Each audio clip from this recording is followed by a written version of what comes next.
tepatnya pada tahun 2008. Sebelum pondok pesantren ini memiliki badan hukum, almarhum Almaghfurlah Mama Kiai Haji Tubagus Ma'ani Rusyidi yang merupakan guru agung dan pendiri Ma'had Almu Awanah Menes bersama almarhum Kiai Sukma yang merupakan orang tua dari Ustadz Hufadil Hakim meletakkan pijakan dengan perintah kepada Ustadz Hufadil Hakim agar membangun kobong di lokasi yang tidak jauh dari perguruan Malnu Pusat Menes. Maka dibangunlah pondok pesantren Almu Awanah Ciboluk yang berlokasi di Kadu Bangkong Menes Pandeglang, Banten, sebagai bagian dari ikhtiar estafet dan upaya mendekatkan pondok pesantren berbaur dengan lingkungan masyarakat dengan harapan dapat dirasakan manfaatnya. Dimulai dari balai panggung atau yang biasa disebut kobongan, hingga seiring berjalannya waktu dan berkat Bapak Haji Didik Haryanto beserta keluarga besar yang telah mewakafkan bangunan majelis taklim beserta prasarana untuk ditinggali oleh santriawati. Alhamdulillah, sekarang telah menjadi bangunan paten dan dapat dirasakan kemanfaatannya. Semoga beliau sekalian, para orang-orang baik, akan mendapatkan balasan dari Allah Subhanahu wa Ta'ala, baik di dunia maupun di akhirat. Amin.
Sejarah didirikannya Ciboluk.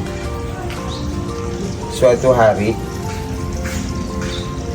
pada 2009, saat itu ada seseorang santri dari Cipanas tak sengaja habis ngajar dari Muawanah Pusat ke pasar inkognito, sidak takut ada satu yang keluyuran. Ternyata ada santri baru yang mau kabur ke daerah Cipanas Kasauran. Diajaklah ke Ciboluk.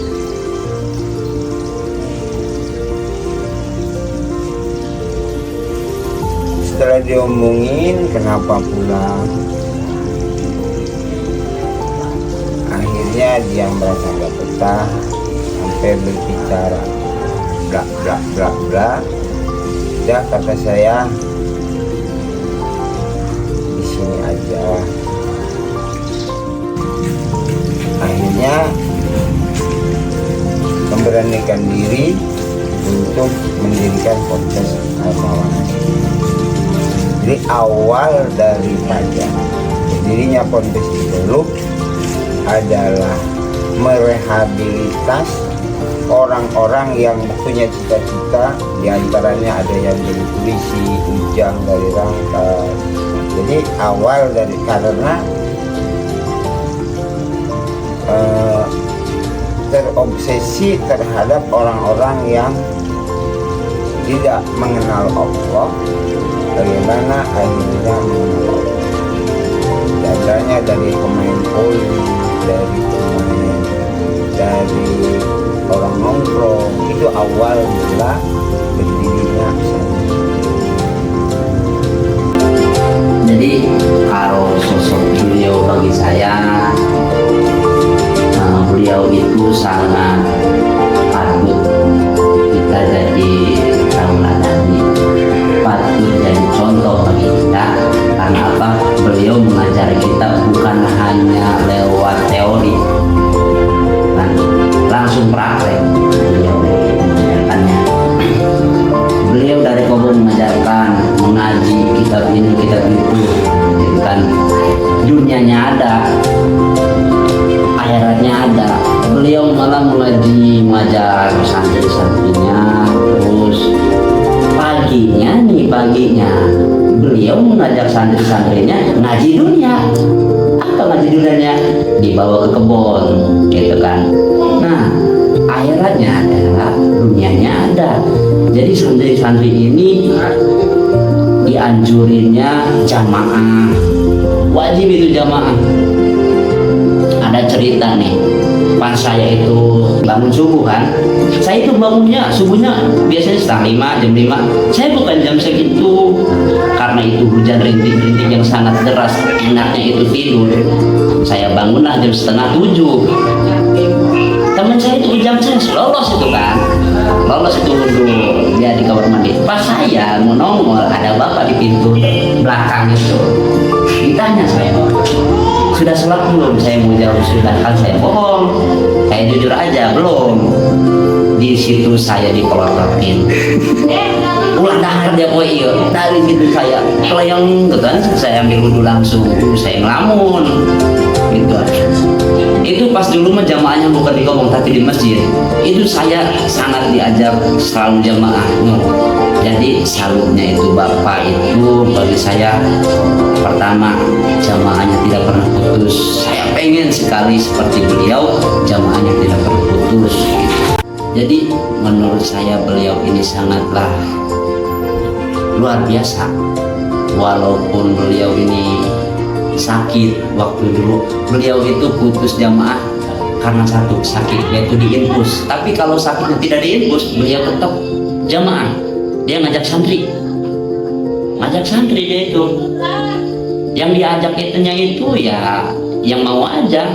Jadi santri yang nggak mau enggak, dia narik santri atau 2 atau 3 jamaah gitu. Walaupun sakit, beliau maksain untuk jamaah. Suatu saat itu ada pas sakitnya itu benar-benar sakit, beliau tidak bisa berdiri, itu mau jamaahnya bukan di rumah tapi di majlis. Itu beliau digandeng, mau jamaah digandeng. Kata saya dalam hati nangis melihat beliau sangat luar biasa ini memperjuangkan jamaah, kan? Itu bukan untuk diri sendiri sebenarnya, untuk mencontoh ke santri-santri yang lain gitu, agar bisa mengikuti beliau jamaahnya. Luar biasa, bagi saya itu luar biasa ya. Nah, kenapa di sini Al-Muawana itu karena saya pribadi keluaran Al-Muawana pusat. Kenapa pakai Ciboluk? Karena di belakang tanah ini ada kali yang namanya Ciboluk. Ujung daripada Ciboluk, dengan harapan ujungnya, sumbernya Ciboluk akan dimiliki. Alhamdulillah, dengan ada niatan kita, sekarang sumber dari Ciboluk, ujung Ciboluk, sumbernya alhamdulillah sudah dimiliki. besok lusa akan dibangun untuk santri putra di Sumber Ciboluk. Jadi nanti kedepannya Sumber Ciboluk Pancing, ujung Ciboluk sampai. Nah itu alasan dinamakan. Sistem pembelajarannya seperti dahulu, sistem ala Salafi, tidak menggunakan klasikal, menggunakan sistem zaman dulu, pengajian secara umum di majlis. Akan tetapi 2 tahun anak pemula klasikal bagi pemula atau eksperimen. Selanjutnya kebanyakan secara umum di majlis. Itu sistem pelajarannya bagi pemula klasikal, tapi kebanyakannya bagi yang sudah 3 tahun di majlis. Dan ditekankan privat sorogan, sistemnya sorogan, hafalan sorogan. Itu sistem pendidikan yang ada di Ciboluk.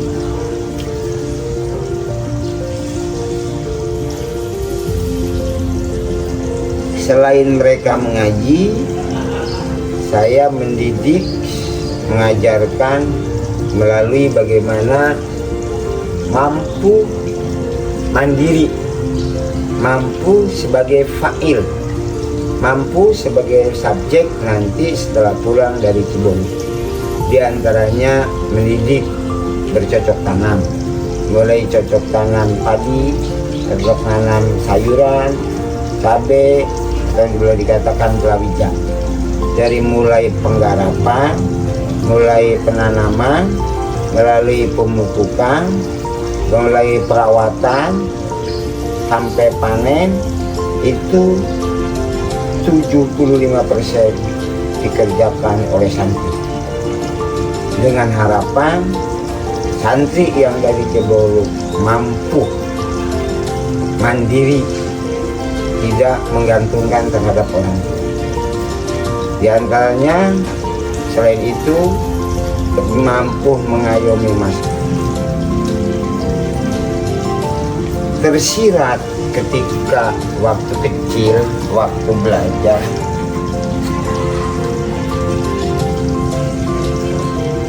andaikan nikmat suatu nanti Allah memberikan ilmu yang bermanfaat, punya santri 1, 2, 3, setelah mengajar, setelah mengaji, pergi ke sawah, diikuti seorang istri sambil mawa rantang, isinya nasi, makan di sawah.